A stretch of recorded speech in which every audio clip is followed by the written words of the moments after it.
for life.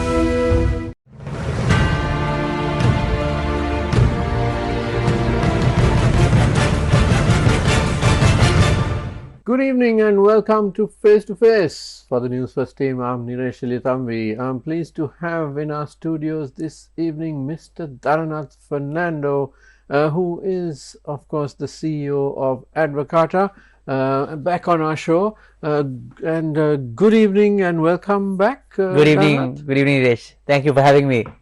Right, now the topic we have chosen is a little bit of a futuristic one.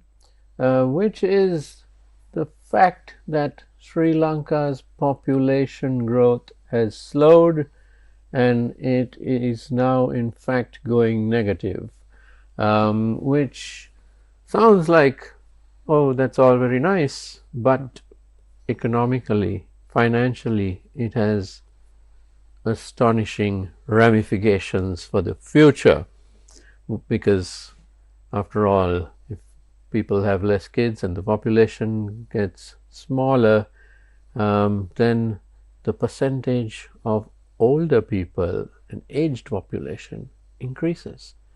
Dhananath, what are the consequences here? And I'm not talking about this year, next year, but 5 years, 10 years down the line. What are we going to see? We have to look at on the first principles basis, Niresh. So, for the factors of production, it's a land, labor and capital. So, we are discussing about the labor issue that is going to come. I think it's already coming on our way, because we are losing the demographic dividend that we had earlier, because we had as a proportion, when you look at the composition of our population, there was a point that we had a greater percentage who can actively contribute to the labor force. And now we are losing that dividend and our population growth is taking a dip. So, as a result, there will be less young people in the society over the years to come. So, and at the same time, with the development in the medical field, which is all good, people tend to live longer. So, as a result, the younger people have to work harder and harder to take care of the elderly or the aging population in the country. Not only take care of themselves physically, but also to economically contribute to keep the economic growth as well as take care of them. I think the best example that I could think of is, if you come to work at about 7:30, probably between 6 to 8, you will see kids going to school or their parents taking their kids to either the preschool or school. Probably with the composition change, there will be a time the same like parents who are going to work will go with their parents, leaving them at an elderly care and go to work and come and pick them up probably in 10, 15, 20 years time. So, that's sort of a behavioral, more broader change that can happen. Of course, there's a lot to become on the economic front with the aging population. Okay, so we are talking about a metamorphosis of society, and Sri Lanka is among the first countries to face this, I believe, because if you take the rest of South Asia, all of the other countries have populations where the average age is lower and much lower already than ours. Yes, there are certain other countries like Japan where aging population has been an issue, but we are now heading into uncharted waters, because this kind of drop, and the official statistic is that from 2018 the birth rate in Sri Lanka has fallen by 33%. So, where 100 babies were born, there are now 67, which is an enormous plunge. And what does this mean? Let's say from 2018, okay, so it's already been 7 years. Maybe in another 10 or 12 years time, would we be facing a problem with labor? Would we have enough young people to work in factories, to work in the paddy fields. What's the scenario here? Already, Niresh, we are facing that problem. Already there are a lot of labor shortages, and that is going to accelerate in the coming years. So there are two potential solutions at the same time. I mean, the way that we want to look at it. First is, of course, you can do temporary modifications like extending the retirement age, but it may not add younger people to really contribute. You call it with the muscle power or like the productivity, because when you are aging, of course, for it's natural for anyone, of course there are certain skills that get sharpened, but over a period of time, when you hit a certain age, your productivity basically slowly comes down. So that problem will be there. So one option is temporary solutions, like you extend the retirement age, so on and so forth. The second one is actually you consider importing labor. Because to run the economy, and I think this is not, while this may be new to Sri Lanka, of course that is already happening for most of the Sri Lankans who basically went abroad. I mean, a lot of bankers during the crisis, they went abroad for elderly care jobs, and that can again happen in Sri Lanka, because there are two aspects. One is to contribute to the economy, to work in factories and so on, so on and so forth. On the other side, flip side is also to take care of the elderly population, like to take care of our parents, take care of us who will be there, because we will not have a younger generation to really service those job opportunities. So then for that, we should not be surprised if someone from Nepal or India or Philippines coming here and taking care of us when we get older.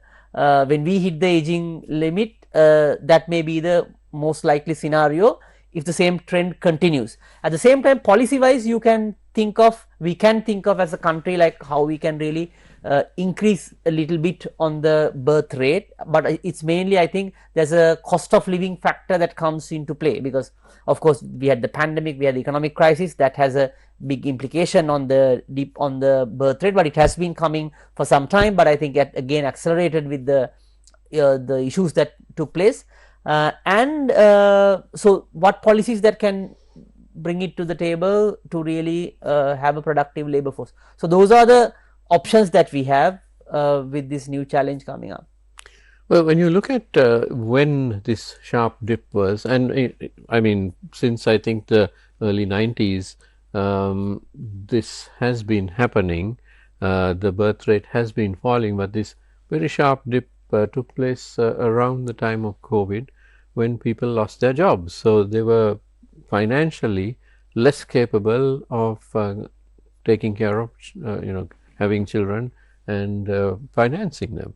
And that continued after COVID. It was the financial meltdown, and we are still not out of it, because although the country is much more stable now, the cost of living remains very high, because once cost of living goes up, and it's skyrocketed, I mean, it's very difficult to bring it down. Deflation is not something which you economists are in favor of either. So the cost of living remains high, and so people still can't afford to have a lot of kids. When I say a lot, even 2 children. So this is a problem, isn't it? And how do you incentivize this? We need to, I would say, to get our economy, our financials in order really quickly. Absolutely. Yes, I'm not sure how to incentive. I mean, not sure in the sense, of course, because there are also social norms or like beliefs have also changed, because whether it's a choice that whether you want to have kids or whether you do not want to have kids. But however, cost of living has to come down, because that makes people to consider whether they want. You leave the cost factors aside, because now it's becoming more affordable if you bring the cost of living down. But the other implication that will come on a more macro front would be the expenditure on healthcare. Given we have a free healthcare system with the aging population, I mean, our health budget will increase drastically. At the same time, when you look at the opportunities would be more coming on the silver economy front and the medical and that field. But having said that, What the other, I mean, how we look, I mean, we need to look at it on a broader perspective, Niresh, because when you have, according to the I think Census and Statistics the department is yet to release all the data after their recent national census, but what we hear is, on the preliminary some conversations that we had, about 25% of our population will be aged within the next 10 to 12 years. So, that is a significant number. So, then becomes the problem whether our infrastructure and our systems are in place to accommodate them. For an example, for someone to go and take care of the medical facilities, whether buildings have the wheelchair access, whether they have reasonable accommodation, or like the housing schemes, because if someone to, the driving would be difficult from, for an example, Ragama, Vattala, Battaramulla to Moratuwa. So, ideally there has to be options that people come closer, so then they have easy access. So, whether our infrastructure is right, or whether the public transport can be accommodated with wheelchair access and things like that, is a question mark. So, we have to look at in a more overall point of view, and those reforms has to take place now itself, because when you hit 25% aging population, you really cannot do things, because already people, I mean, then the system becomes jammed. So, those are the things that we have to think early to overcome this challenge. Right. I mean, let's. You mentioned public transport, so let's take that up. Now, if you get on a bus or a train, there aren't a lot of elderly people. That's because it's so difficult to, the buses don't even stop. You have to, young people have to go and take a running jump while the bus is still moving. Same when you're getting down. So, elderly people can't do that, so they don't use buses. And the same with trains. Our trains, the platforms are far lower than the carriage, so you have to actually climb up, and that's not easy for even young people, because we have rotten trains basically, so elderly people don't go in those either. So, basically elderly people are staying at home a lot more, simply because there is a lack of public transport. Now, interestingly, Sri Lanka's law is that all public transport needs to be wheelchair accessible. That's the law. Parliament passed a law. There are 2 Supreme Court judgments. This has to do with differently able people, who include the elderly. But we, of course, have been ignoring that law for about a quarter of a century. Now, so clearly we need to get our, the new buses which are coming need to be buses which are modern, which are accessible to elderly people as well as wheelchairs and so on. So, we need to get that in order quite fast, don't we? No, absolutely. And even not only the buses, Niresh, even the platforms, because even if you now already the existing buses, you have to climb up about like 3 to 4 steps, which is very difficult. Right. So, even if you have the low floor buses, that to get that wheelchair access, that it has to have the platform that you can get the access. Trains is a completely different story. Even, okay, climbing 3-4 steps anyway is difficult, and that angle of the train at the staircase is difficult, but not that to change the platforms.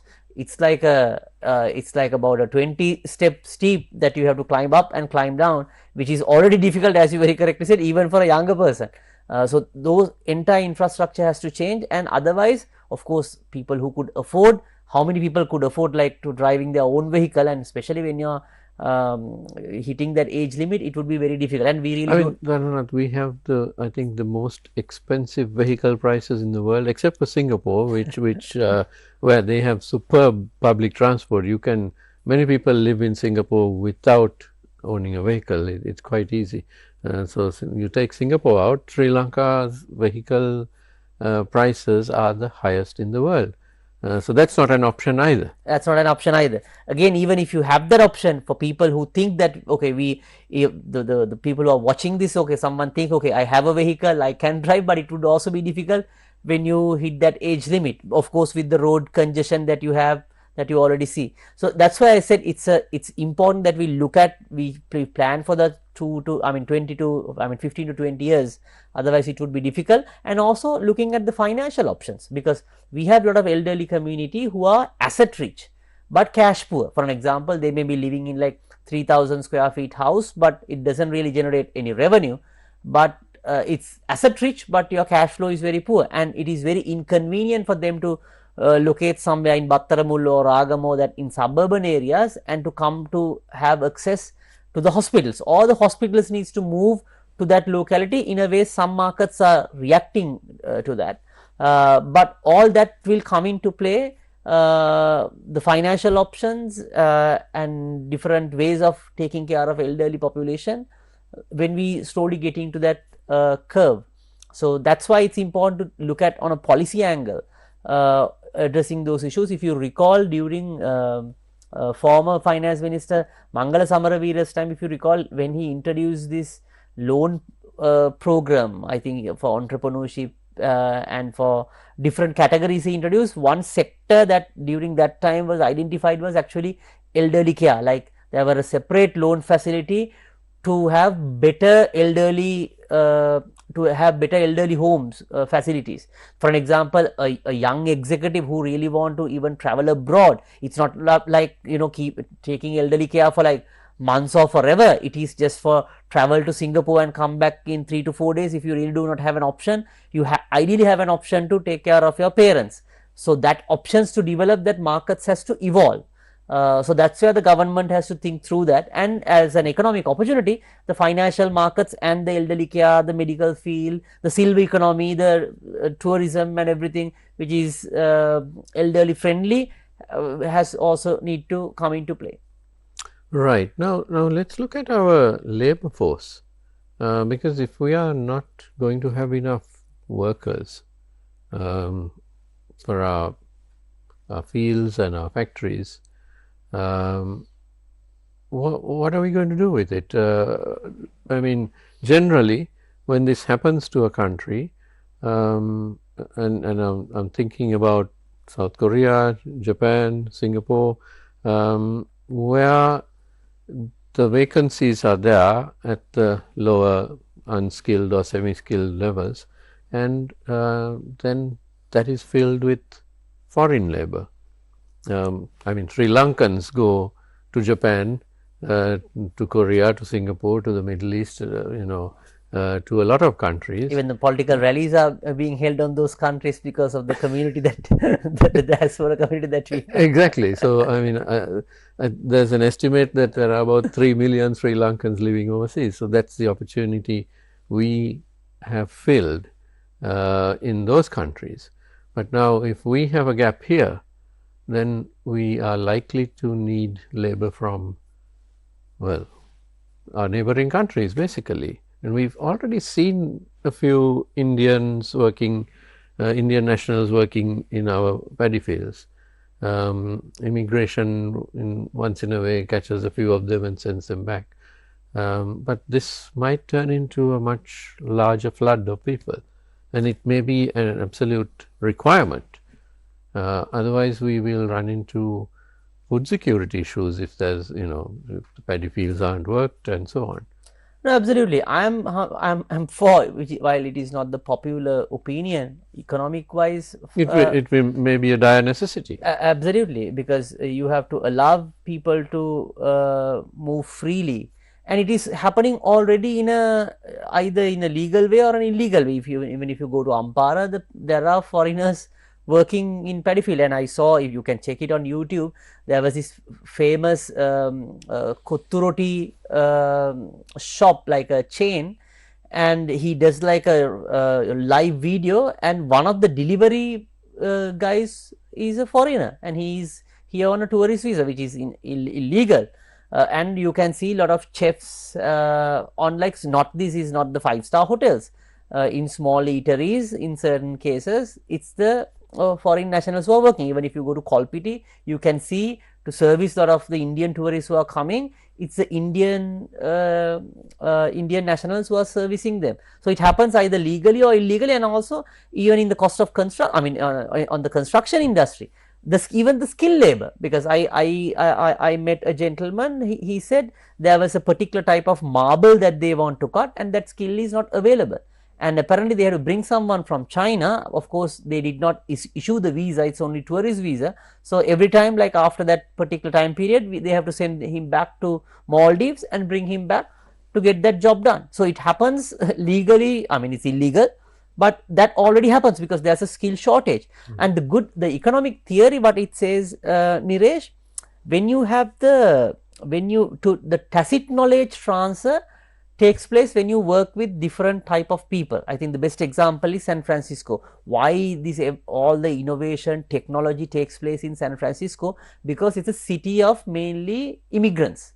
All these tech giants that we speak about have been migrated from some other country, starting from Elon Musk. So the magic is that when you work with different cultures, with different people, that there's a knowledge, that there's know-how transfer which you cannot be done by recording it or by keeping it a written record. I think one good example is the bowling action of Malinga. Like why Malinga probably being hired by Indian franchises is, of course, we can check his action, we know what he says, you can record him, but it is nothing like bowling with Malinga, because that's how you get the know-how transfer. Same, it's like a recipe, like you can give the same ingredients, same amount, but depending on how you put it, the taste of two people cooking the same dish may differ, because it's the same ingredients, same thing, but still the taste may differ because of that know-how. So I think it's important that we allow people to move in. Of course, our immigration regulation has to change for it. Well, that has to be done in a phased way. Absolutely. A controlled way. Correct. It can't be that we ignore this situation and all of a sudden we find that there's 100,000 foreigners working in our paddy fields. Definitely. No, it has to be done on a phased out way, and that's how it being done. But even before doing that, there are already existing immigration laws that you have to change. For an example, if a Sri Lankan married to a foreigner, that person cannot work in Sri Lanka. So those basic regulations first have to change. But when you allow people to work, that will actually increase the economic productivity. I think that's one reason, especially, and also it's a source of foreign direct investment. But in Sri Lanka's case, it's fairly different, because sometimes when people leave from Sri Lanka for political reasons, it's very difficult to bring them back, because there's this negative sort of psychology or the memory since they left for political reasons. But in other countries, that's one of the main sources to also attract them, because when you attract them with money, their network and their know-how. So that helps to improve the economy. I think we have that opportunity, because most of the Sri Lankans who are in overseas doing quite well, but of course most of them I think left for political reasons. So if there's a way that we can bring them, it would be difficult, but still there's an opportunity that we can work. But also when we have on a phase wise more people coming in, the economic productivity will be improved and the country will prosper.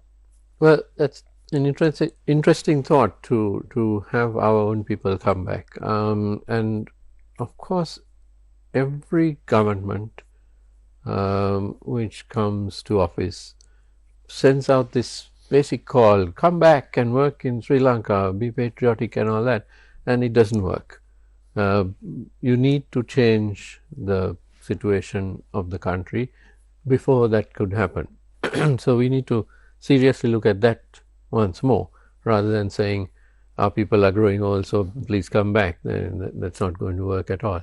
But now if you take the examples of Japan, South Korea, Singapore, what's happened there is that the population of those countries has upskilled, and it is at the lower levels that you need the labor, the foreign labor, for the most part. Of course, Singapore, of course, you need a lot of professionals as well at the higher levels.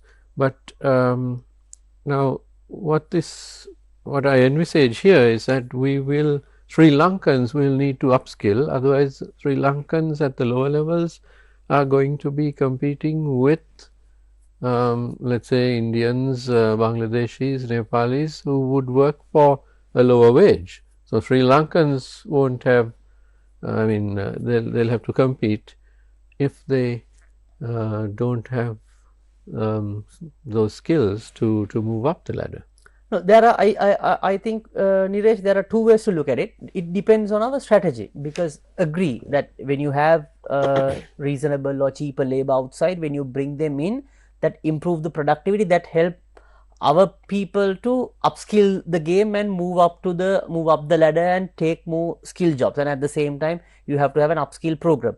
But again, at the same time, to bring those investments, again it also depends on your country strategy, because if you are trying to, with port city and making Sri Lanka a hub in the Indian Ocean, if you really want to move those headquarters to Colombo and all that, of course you have to allow skilled foreigners also to work here, because otherwise they are not going to move their headquarters here. So that option should also be available, that will upskill our people, because as I said, skill is sometimes it's coming from tacit knowledge when you are working with different people. But of course when you have the reasonable labor, cheap labor, that because if you are trying to move factories from wherever, of course it requires labor, and that's why people in Sri Lanka, I mean, move to South Korea is pretty much for not for very high skilled labor, and that's important on looking at on one side.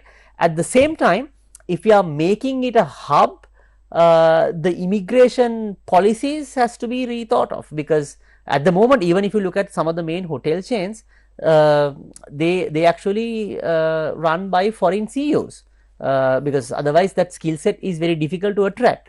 And even if you look at Japan, of course they have, of course Sri Lankans go there. And the other point is, now some Sri Lankans who have already left, no longer Sri Lankan citizens, you anyway have to allow them, because people who left in their 70s, their kids are, they have a Sri Lankan origin, but now they are foreign passport holders, so they may be in a way genetically Sri Lankan, but they are, so you have to, if they want to attract them, of course you have to allow them to come here, and at the same time having the rights, they should be able to buy a land, build a building, because anyway they can't take it and go back to their respective countries, no, when they build something, when they buy an apartment. So those regulations has to be rethought of if you are serious about it, because otherwise there is no reason for someone to really move here and start a business and operate.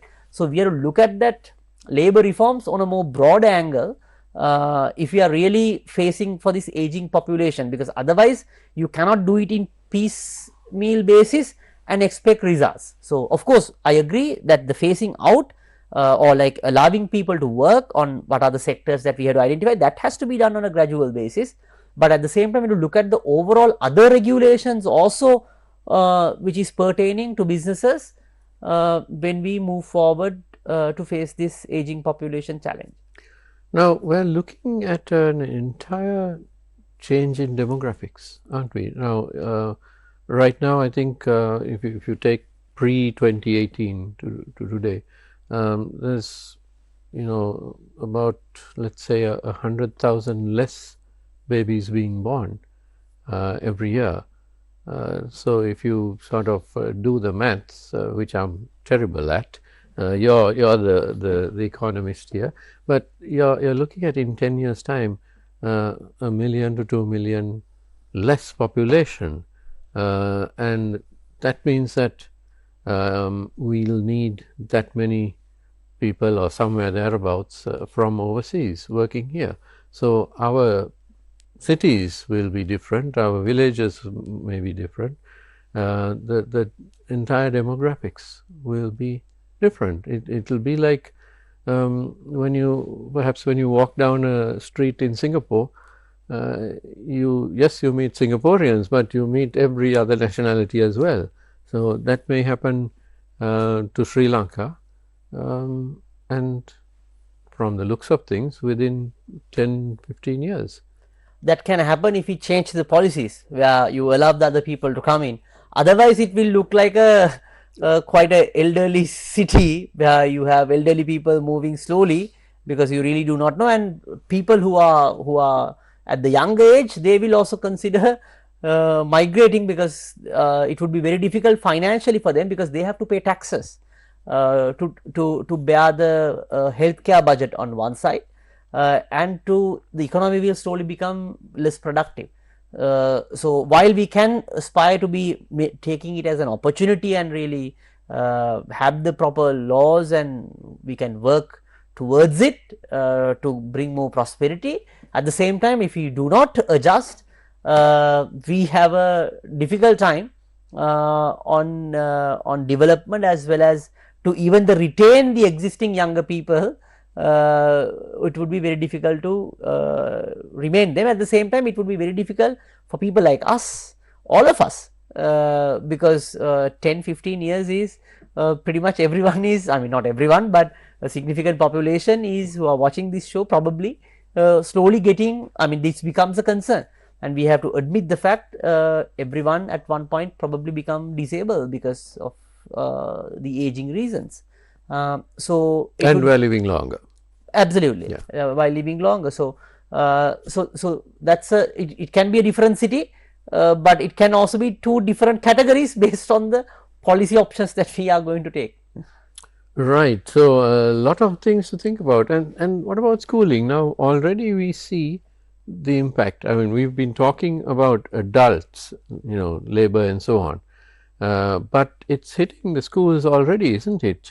Because we see that schools now don't have enough children applying, and it's only going to be a matter of time before schools start shutting down, the smaller schools, because there won't be enough students in them. Yeah, so I think the only good news, I'm not sure if it's good news, there's heavy competition for grade 1, so probably that will a little be easier in moving forward if it continues to drop the birth rate. Already I think some schools, I think they're considering to either cut down some of the classes, or like to bring down the number of students per classroom. I think Sunday schools, even in my neighborhood, the chief priests have been not complaining but bringing the concerns. Now we have to basically consider about the number of classes for grade 1 at Sunday schools and Dhampasalas.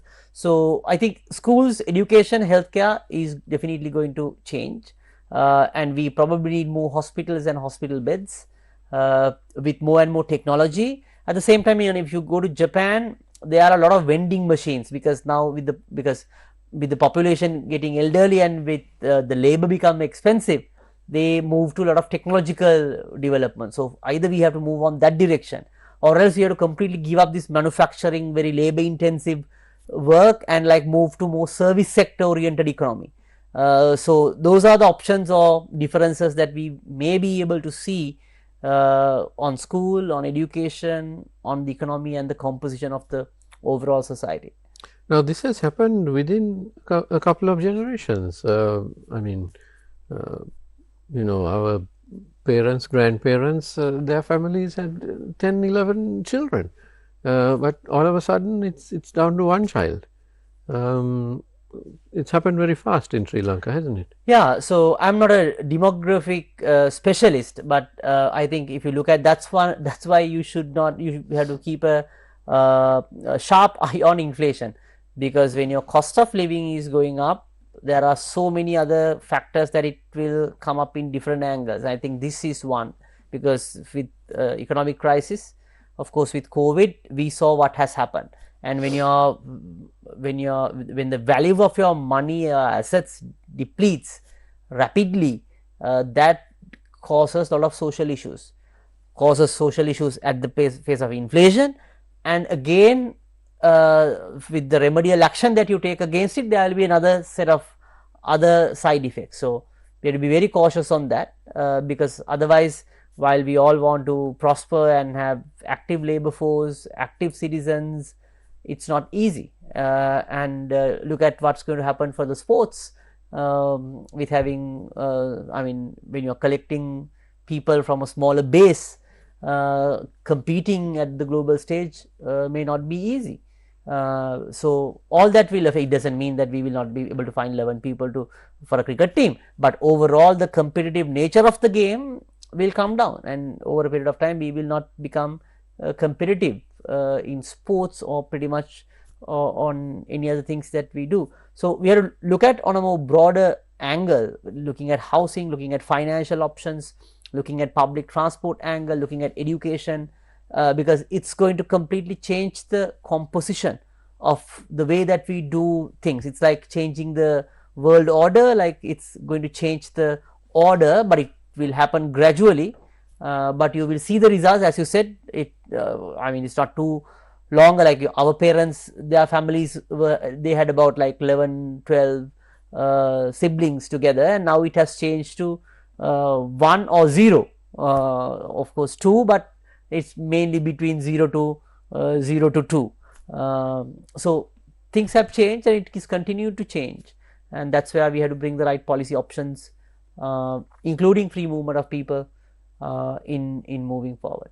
Now this is an interesting and perhaps a very agonizing result of our economic meltdown, isn't it? Because you can say that COVID started it. People, lost jobs, and they didn't have kids during that period. But every country had COVID, and every country doesn't have this birth rate issue. So what basically happened was that once COVID sort of disappeared over the horizon, people started going back to work, and they could afford kids. But we got hit with the economic meltdown, and that's something we really couldn't recover from in terms of the cost of living. And that's what does it, don't you think? Because because COVID didn't exacerbate the cost of living that much. Yeah. It was the economic meltdown where our rupee became worthless. So no, that has a big impact in my view. But the challenge is that impact can be repeated, because when you say 2029, 30, 35, so now you additionally to that, okay, you are trying to recover from that initial shock, and now you have a population challenge, because your economy is over a period of time becoming unproductive, and that slows down the growth, and if you do not grow, again you are hitting the second default. So that's the challenge. It can become a vicious cycle, because the other challenges are catching up faster if we don't catch up with growth faster than the other factors that are coming behind us. So that's why the government has to should take a serious consideration on these policy options, because even it will take 5, 6, 10 years to see the results of these policy changes. Probably it will be a different parliament, different leaders who will be, but you have to do those changes now to survive these challenges or the other factors, the variables that are coming faster on our way. Now, our governments are notoriously short-sighted. I'm not talking about this one, which seems to be trying to do some, trying to look a little in the long term, but previous regimes have been, it's hand to mouth, day-to-day existence, week to week, and perhaps when an election is coming, they think a little bit further, but otherwise nobody looks 10 years down the road. We need to change that thinking, don't we? No, absolutely. We have to change that thinking, and we have to change that thinking more looking at the first principles. That's what I always say, because you have to look at the factor markets first, and what can be done to sustain the factor markets productivity over a longer period of time. When you look at that, okay, you understand, okay, there's a labor challenge that is coming up with a more demographic challenge. When it comes to land, there's a land challenge coming up because of the poor digitization of our lands. When you look at the capital markets, that you understand it's mainly with the restrictions of the capital markets that it will have a challenge. So look at the first principles basis, and growth is the only answer, and we have to look at the other factors on that narrative, because otherwise we are heading towards multiple crises are unavoidable. It's not only the second default, it will continue with so many other crises hanging around if we really do not do it. So, that is why it is become challenging. I think that is why the policymakers across the board should shift their gears and think it not on one election cycle, because it may actually come back to them. Even if they think, okay, when we come to power and we will do it, that window is already gone, and you cannot basically reverse and do it to the to the past, because you are too late to then implement. So, it is important that we come to some level of consensus and do it what is needed to be done now, because even if you wait for a new government or new formation, this is all new political culture to do it at a later day. Actually, that day may not. That's too late. That's too late. Now, let me ask you, does this have a bearing on FDI, foreign direct investment?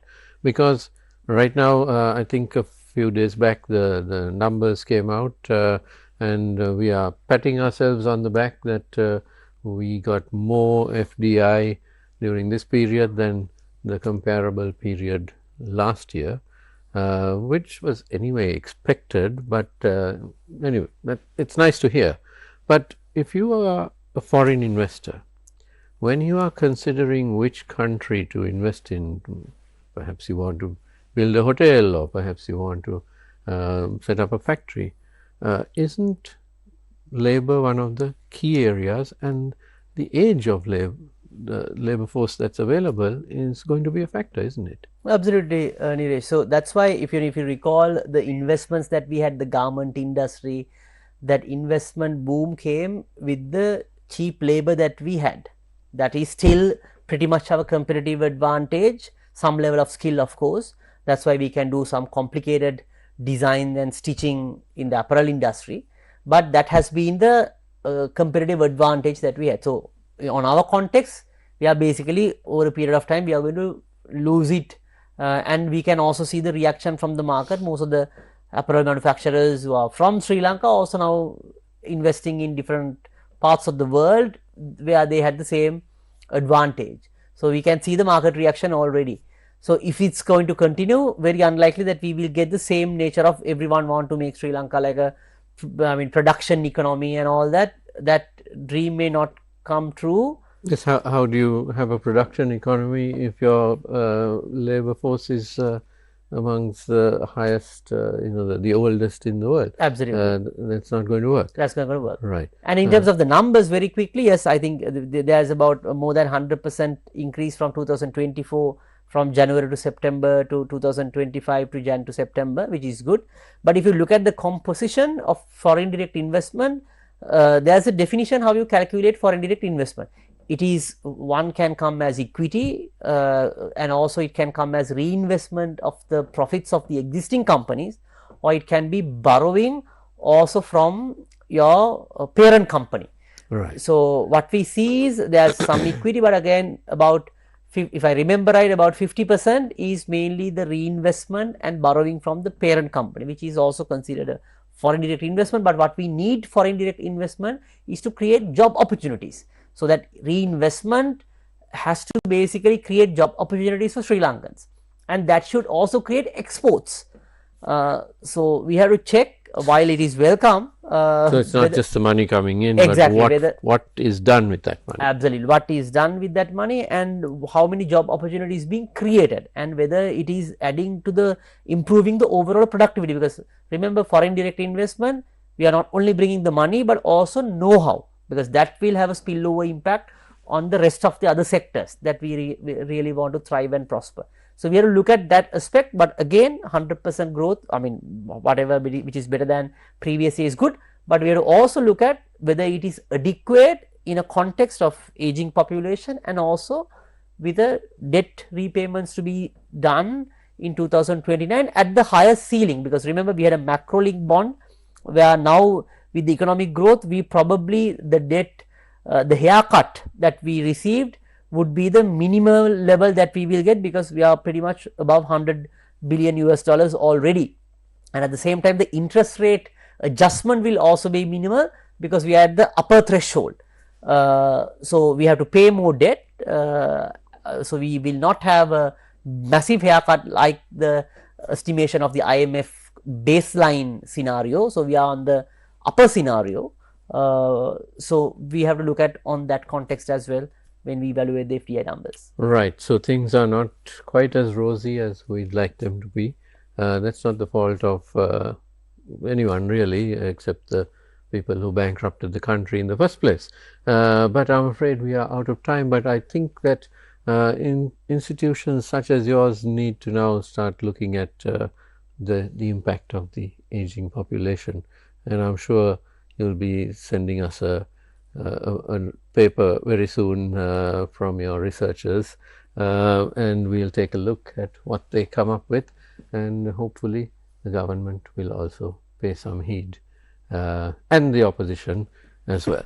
Right, I'm afraid we're out of time. My thanks to Dhananath Fernando, CEO of Advocata, and we have indeed broached a subject which has not got much publicity at all, but certainly needs to. Thank you very much, Dhananath, for being with me Thank this you for having evening. me.